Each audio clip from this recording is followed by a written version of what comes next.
As redes sociais deram voz a uma multidão de pessoas que despertaram para a política e que querem cada vez mais participar dela, dar sua opinião, cobrar das autoridades o bom uso dos recursos dos nossos impostos. Essas autoridades, porém, não querem ser cobradas, temem ser destronadas de seus palácios. E não adianta xingar nem ofender. Então, o que fazer? Como exercer a cidadania com responsabilidade e eficácia? Bom, para isso, primeiro você precisa se informar bem, estudar, conhecer os meandros da República, o caminho das pedras. Meu nome é Cláudio Dantas, eu sou jornalista e passei os últimos 25 anos denunciando irregularidades e trazendo à tona os bastidores do poder. Neste canal, eu quero dividir com você a minha experiência, te ajudar a mudar o país, restabelecer o Estado democrático de direito e deixar para as próximas gerações, como legado, uma sociedade livre e próspera. E eu não estou sozinho.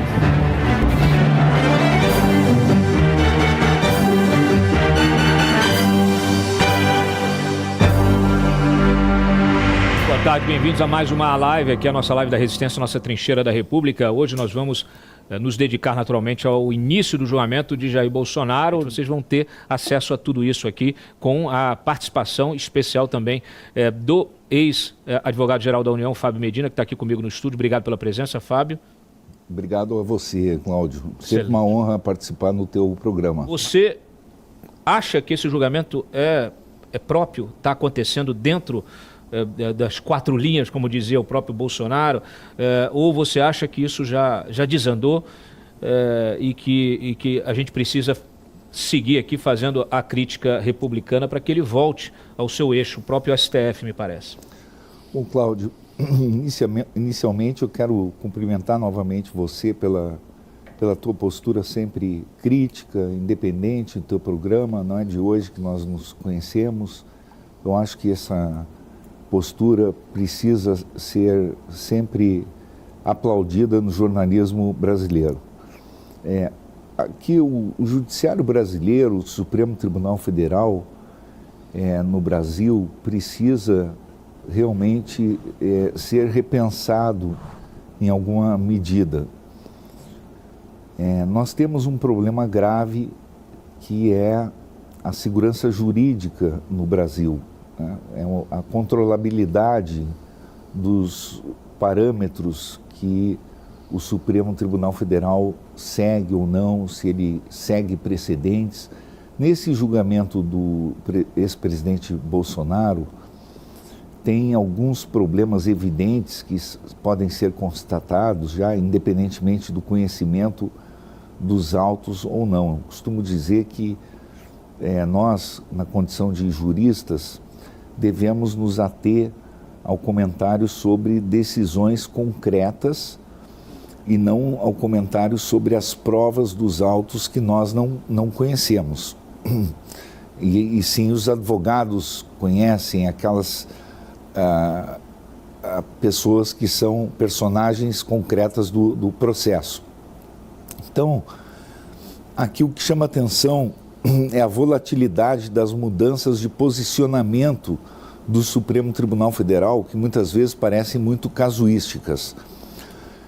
O problema principal que eu constato nesse julgamento é a mudança de posição do Supremo Tribunal Federal em relação ao princípio do juiz natural e prerrogativa de foro.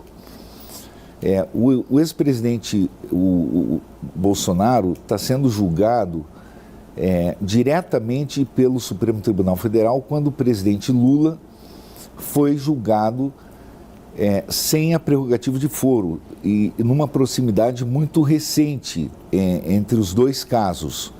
Então, essa alteração de posicionamento ficou muito estranha, sobretudo porque, seja quando o Supremo concede ou não a prerrogativa de foro, já houve oscilações na jurisprudência do Supremo e se pode especular sobre o que é melhor ou pior, mas no caso do ex-presidente Bolsonaro, havia já um atrito notório do ex-presidente Bolsonaro com alguns ministros da corte, sobretudo com o relator, o ministro Alexandre de Moraes.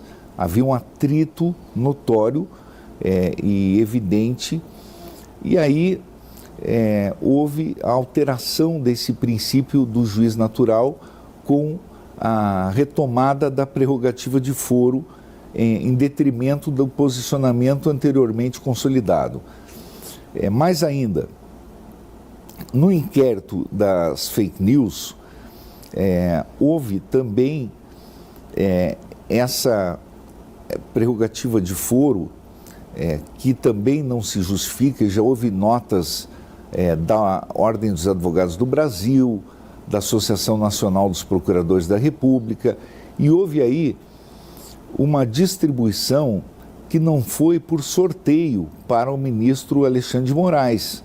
Houve uma distribuição direcionada, houve uma designação para o ministro Alexandre de Moraes tomar para si esse inquérito em detrimento de um princípio que é basilar e que norteia o princípio constitucional do juiz natural, que é um princípio universal que fundamenta direitos humanos relacionados à independência da magistratura, à imparcialidade da magistratura, o devido processo legal. Portanto, aqui são dois vícios essenciais que dizem respeito ao devido processo legal substancial, aos direitos de defesa, ao contraditório e afetam, sim, o direito a um julgamento justo, que diz respeito à jurisprudência consolidada do Supremo Tribunal Federal e a jurisprudência da Corte Interamericana de Direitos Humanos. Então, eu me fixo já nesses dois problemas que contaminam esse julgamento. O Moraes ali dando muita ênfase a essa coisa da coragem institucional, né, da defesa da soberania, dizendo que pacificação não é feita com apaziguamento, né? Eu realmente não consigo entender essa frase. Quando a gente fala, por exemplo, primeiro de um processo, eu queria a tua perspectiva. Assim, é normal um julgamento, um juiz num julgamento fazer esse tipo de discurso? Cláudio, esse não é o papel do magistrado no julgamento, porque, em primeiro lugar, essa questão de apaziguamento, ou pacificação política, ou mesmo a anistia, isso não é competência do judiciário, isso é competência de outros poderes. Então, a ingerência do judiciário já antecipadamente sobre essas competências já é uma ingerência indevida, uma ingerência política. Outro aspecto que eu gostaria de destacar é que seria muito importante, realmente, e aí foi destacado até acertadamente pelo ministro Alexandre de Moraes, que o judiciário brasileiro tem uma transparência, realmente uma história de transparência comparativamente às cortes constitucionais no cenário mundial. E, para tanto, seria muito relevante que alguma instituição pública ou privada promovesse uma análise. Hoje nós temos ferramentas, inclusive estatísticas de inteligência artificial, o banco de dados do STF está aberto de todas essas condenações e decisões que decretaram prisões preventivas, para uma análise criteriosa e minuciosa para verificar efetivamente se houve obediência a padrões normativos, a precedentes do STF e a precedentes da Corte Interamericana de Direitos Humanos sobre obediência a direitos humanos e direitos fundamentais e a precedentes em termos de ocorrência ou não de violação de direitos humanos. Então, isso seria importante, um estudo científico a esse respeito. Esse é um outro ponto para que pudéssemos ter uma análise mais clara sobre esse processo. Eu creio que, independentemente da análise ou não, que nós não promovemos sobre a análise probatória que instrui cada um desses processos, alguns aspectos devem ser ressaltados. Por exemplo, o próprio presidente Lula já havia manifestado em declarações públicas que o ex-presidente Bolsonaro promoveu uma transição de governo muito profícua, muito produtiva e muito pacífica. Eu não sei em que medida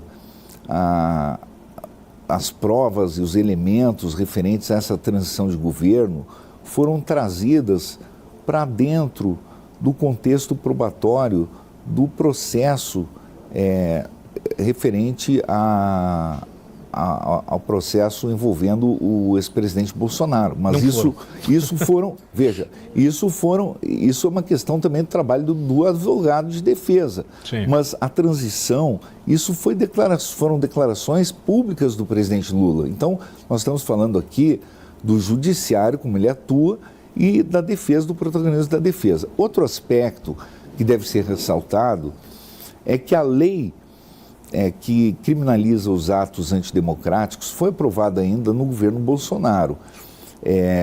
O ministro Alexandre de Moraes, ele tem um perfil que, de alguma forma, quer dizer, ele não é um homem de esquerda, né? Ele tem um perfil conservador, ele é oriundo do Ministério Público. Se nós olharmos declarações dele ainda do governo do PT, ele já se manifestava no sentido, e ainda antes do advento da lei dos atos antidemocráticos, ele se pronunciava no sentido de criminalizar como atos de terrorismo aquelas invasões de movimentos sociais em prédios públicos, enfim, ele dava declarações, saiu declarações dele na Folha de São Paulo nesse sentido. Então, nós não podemos querer confundir o perfil do ministro Alexandre de Moraes como sendo um perfil ideológico de esquerda ou de apoio ao governo Lula. O perfil do ministro Alexandre de Moraes é esse perfil digamos assim, contrário a esse tipo de movimento. E ele faz uma hermenêutica própria, digamos assim, de uma lei, que é a lei dos atos antidemocráticos, que é uma lei que tem características, por exemplo, a Lei de Segurança Nacional, que foi promulgada na China recentemente, foi objeto de críticas de um relatório de uma agência inglesa por ter sido uma lei utilizada com fins ditatoriais para reprimir movimentos legítimos na China.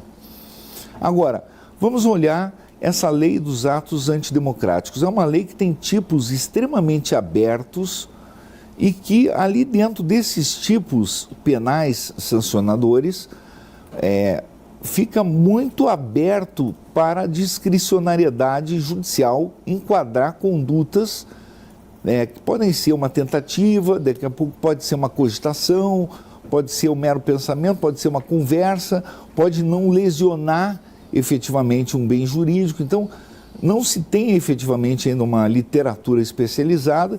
Então, o que eu quero dizer é que é uma lei realmente muito perigosa, tanto que houve em determinadas leis, como no caso da lei de improbidade administrativa, uma reforma nessa lei para fechamento dos tipos. Eu me lembro das críticas do ministro Gilmar Mendes à lei de improbidade administrativa, que se prestou muitos abusos. Agora, eu não vi críticas dos ministros, curiosamente, à lei dos atos antidemocráticos. Foi aprovada no governo Bolsonaro. Sim. Agora, vamos ver também como os ministros reagem, né, à lei Magnitsky. A lei Magnitsky, que é da lei norte-americana, que está sendo aplicada pelo governo norte-americano dentro da sua soberania. Então, portanto, ela também é uma lei aplicada dentro da soberania da jurisdição norte-americana. Ela é uma lei aplicada a empresas norte-americanas. Ela também tem essa mesma característica. Então, nós vivemos um mundo muito paradoxal. Quer dizer, que às vezes eu lembro daquele velho ditado, quando criança nós ouvíamos: pimenta nos olhos dos outros é colírio. Mas, na verdade, veja, a lei Magnitsky tem essa mesma característica. É uma lei de tipos abertos, só que é uma lei aplicada pelo Poder Executivo.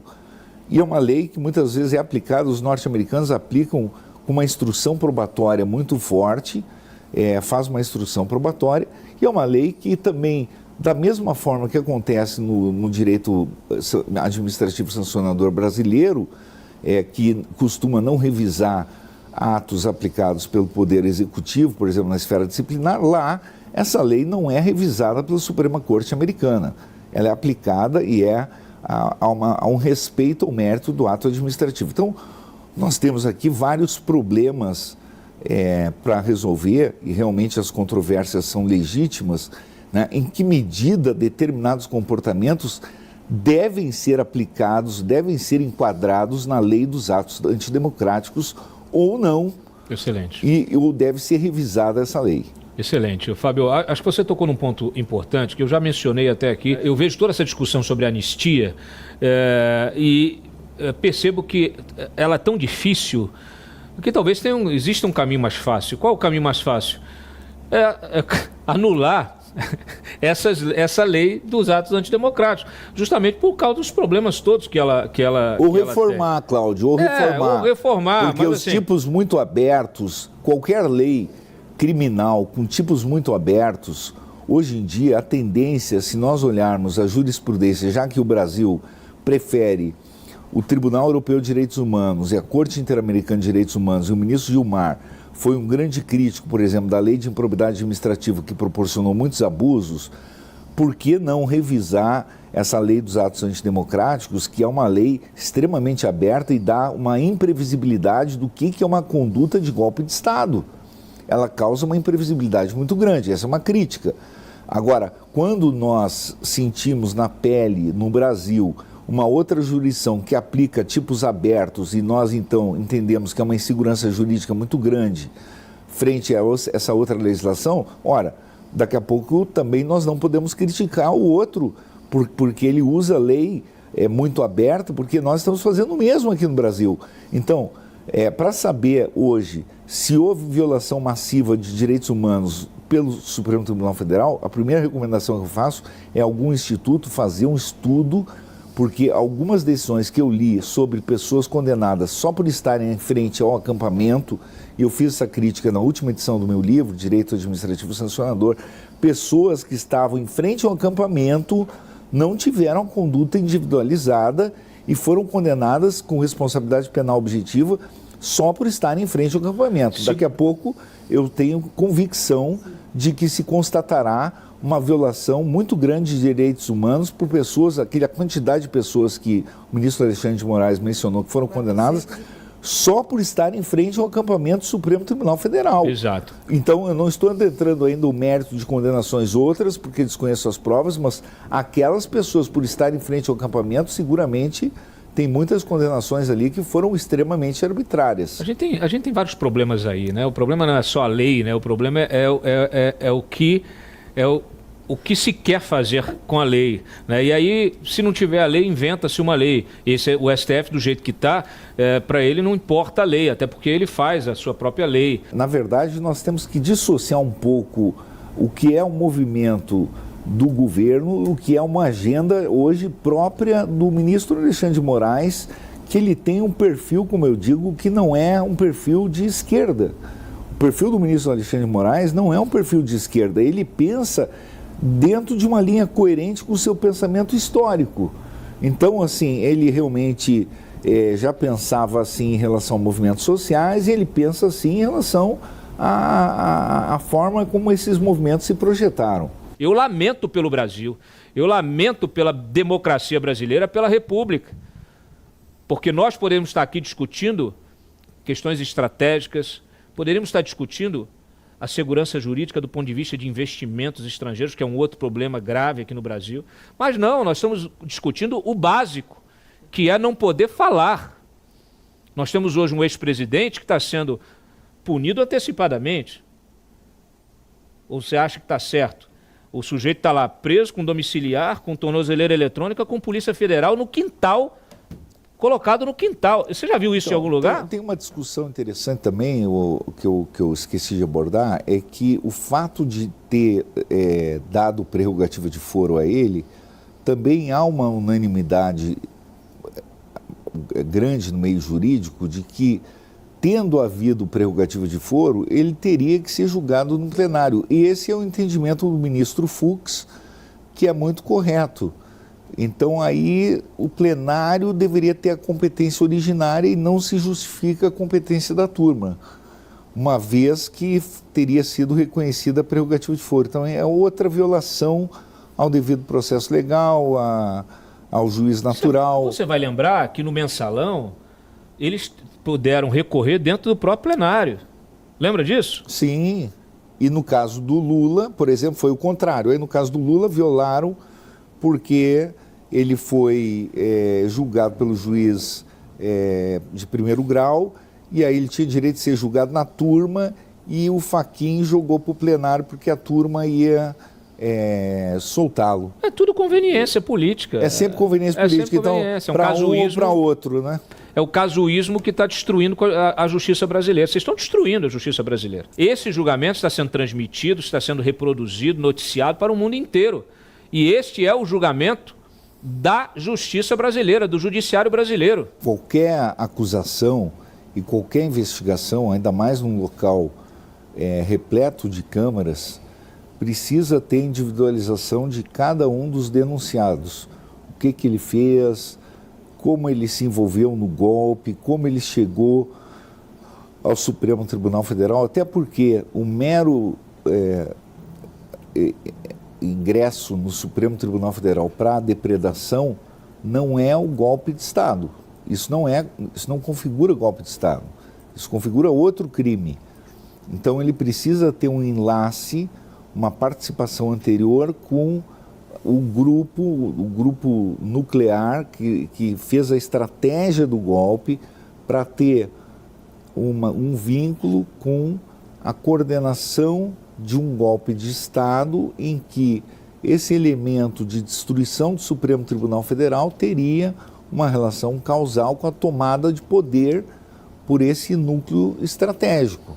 Então, a mera invasão do Supremo Tribunal Federal, isso não configura golpe de Estado, nem aqui, nem em lugar nenhum do mundo. Claro, mesmo olhando o tipo que prevê o ato de golpe de Estado, tentativa de golpe, você precisa ter um domínio do fato, um controle finalístico, enfim, um controle das instituições, um atentado às instituições que configure alguma espécie de tomada de poder. Então, a individualização da conduta para a acusação, isso nós aprendemos, né? Eu fui do Ministério Público, nós sabemos como funciona, é fundamental para o exercício do direito de defesa do acusado. E o essencial é que o Ministério Público, cada vez mais, e nós já tivemos essa experiência na Operação Lava Jato também, onde foi possível detectar muitos abusos, que a própria denúncia, antes do oferecimento da denúncia, se exerça um poder investigatório exauriente, porque a denúncia em si, o processo, já tem um dano reputacional muito grande. Então, a investigação tem que ser exauriente. O processo não pode ser deflagrado mais com aquele princípio antigo do indúbio pro societate. Olha, na dúvida, eu posso deflagrar um processo contra alguém. Não, você faz a investigação de forma exaustiva para deflagrar um processo com plausibilidade jurídica, com um bom prognóstico de êxito. E aí, no Brasil, infelizmente, ainda tem uma jurisprudência muito defasada do Supremo Tribunal Federal, muito antiga, que admite a instauração de um processo criminal com base em leves indícios. Quer dizer, isso está errado, porque isso é que permite a destruição da reputação das pessoas com a instauração de ações penais, com a instauração de ações de improbidade, ações penais, que é pior que ações de improbidade. Então, muitas vezes não está individualizada a conduta, instaura processos criminais. Agora, claro, quando chega na fase da condenação, aí com muito maior razão, você exige, pelo princípio da presunção de inocência, que a prova tenha já um razoável grau de certeza. O ônus probatório é da acusação e o Ministério Público, claro, deveria ser isento, imparcial, ele deveria estar ali produzindo todas as provas. Por isso que na investigação é mais fácil produzir prova do que na própria instrução criminal. Então, eu creio que o Brasil deve fortalecer aí as novas tecnologias nas instituições, atuar integrado ao Ministério Público com a Polícia Federal e produzir provas para levar processos com credibilidade. A credibilidade das instituições é que está em jogo. Excelente. Não adianta, senão a espetacularização do processo e o juiz ter um comportamento imparcial. Quer dizer, como nós estamos vendo aqui, Cláudio, discurso político no ambiente do Supremo Tribunal Federal, ainda mais o magistrado começar a tentar manter interlocução com outro chefe do Poder Executivo de outra nação estrangeira, isso acaba causando prejuízos comerciais para o Brasil. Quem tem que manter interlocução com o Trump, com o chefe de outra nação estrangeira, é a diplomacia do Brasil, é o chefe do Poder Executivo brasileiro. O Senado no Brasil, assim como o Senado americano, tem que se fortalecer, porque, como dizia o meu orientador de doutorado, o professor Eduardo Garcia de Enterria, tem um princípio, e ele dizia em plena era franquista, tem um princípio que é um princípio que preside as constituições democráticas, e ele surgiu na jurisprudência, já ainda nos primórdios da Constituição norte-americana, que é o princípio de interdição à arbitrariedade dos poderes públicos, e ele se aplica a todos os poderes do Estado, inclusive ao próprio judiciário. Por isso, a separação de poderes, ao contrário do que se pode imaginar aqui no Brasil, né, parece que tem um poder que tem a palavra final sobre tudo, então seria um poder que manda em todos os demais poderes. É o judiciário, ele tem a palavra final sobre tudo. Não, não é assim. O Supremo Tribunal Federal, então, seria o poder que manda no Brasil. Não é assim. O Supremo Tribunal Federal, os membros do Supremo Tribunal Federal são julgados pelo Senado Federal. E o julgamento de um membro, de um ministro do Supremo Tribunal Federal pelo Senado Federal não é passível de revisão em hipótese alguma pelo Supremo Tribunal Federal. Isso é uma democracia. Então, quando o Senado ele tem força para fiscalizar, o Senado pode investigar um ministro do Supremo Tribunal Federal.